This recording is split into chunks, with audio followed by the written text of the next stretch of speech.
judgment of High Court is completely the violation of the justice, the violation of the jurisprudence. If one says that the prosecution or the victims have no faith in the court, the part of the judge, he should have been withdrawn in hearing the case, but he insisted that to hear the case and he wanted to issue the contempt notice also for the prosecutors. But they were very firm and they said that they will go on even if he issues the notice. Even then, instead of issuing the contempt notice, he wanted to hear the notice. There itself, his vested interest is seen, and it is particularly the NRIs and all the upper caste people have collected funds, and it seems the court is being bribed. And of course, he has got also his own upper caste vested interest also in that, and his background also is the RSS background. This is nothing but a Hindutva judgment. The first judgment was given by the G.R. Swami in Chundur, who hails from Chundur itself. And so far, the last judgment is given by L. Narasimha and Jaiswal.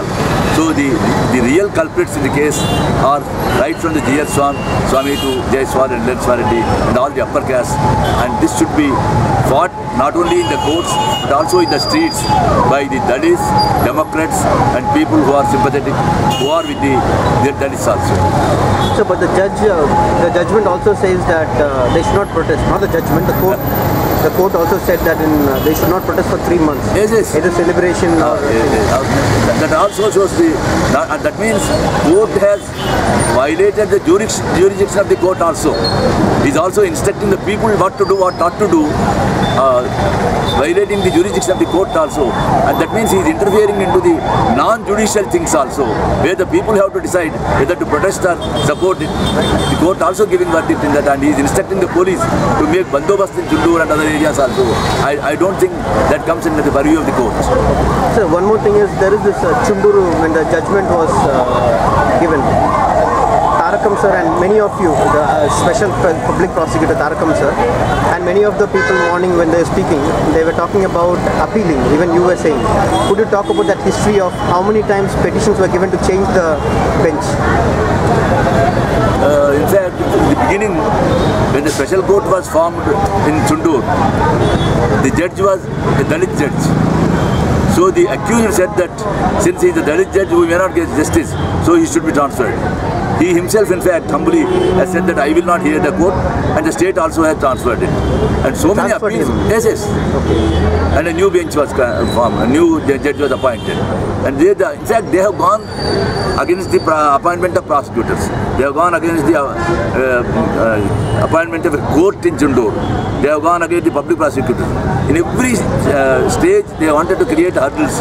But ultimately, either Chandrasekhar and Sivanageshwara Rao in the Sessions Court or Budha Tarakam and Raghunath in the High Court, they have stood firmly. And so far, whatever little justice they could get because of this prosecutors, the special prosecutors who are appointed, and because of the special court. So they wanted to undo all this, which the struggles, they have fought against this. So in recent times, there is this Patani Tola judgment also, if I am not wrong. The Patani Tola judgment, which was again released everybody. Yes, yes. And now the Chunduru again released. Yes, yes. So that now Lakshmipeta massacre is happening. But what is the message the state and the judiciary sending to them? This is not first time. You see, right from the Kilavanmani time, you hear that even the Kilavanmani, the first observation of the court was that they don't believe that the upper caste people will do such heinous crime. So that is it. So in fact, you see, courts are the only institution where you don't have reservation. And courts, for Brahmanical hierarchy, court is but you can see the worst place. The whole judicial system is dominated by the Brahmanical ideology. So you can't expect any justice. It is an exception. If you get justice for Dalits, it is an exception, but it is not a law. It is not a rule. So you can't expect any kind of justice from the courts. If at all any justice, it is only an illusion that they will get justice at some stage. Kilvanmani also is one. The first example is Kilvanmani for that matter. So one more thing is, based on these judgments, I literally feel, in the sense many of the video people who are watching, Dalits and other backward people, even Muslims, if the judiciary is so biased on us, and if the state is so biased on us, what is the hope? So that does it mean that upper caste have a free hand to do whatever, and we have to just abide by that? So that is there a meaning for that? Yes, that's why we say that as long as you believe in the system, and as long as your all struggles are within the framework of the system, you can't get justice. Because you see the parliament, there are more than 300 crore-patis, and in the parliament you can see the list of the candidates who are contesting for elections. Most of the seats are given to the upper caste people. So these people will be dominating in the assemblies and in the parliaments. And the judiciary, there is no reservation system at all. The executive is completely filled up with the Brahmins or the people with Brahminical ideology with the upper caste. So as long as you believe in this system, I think you can't get any system. That's why you have to wage a war, a democratic and revolutionary war against this system, and where the Adivasis, Dalits, Muslims and the downtrodden class, women, working class and peasants unite and wage a war against this system, you can't get a justice. So now in 1991 there was a big movement, Dalit movement, and now I doubt about that. So that especially in Chunduru case, there was a big movement for Chunduru. But now is there a way of going forward with the movement again? We have to build up, because you see, that's where the weakness of the whole Dalit movement is.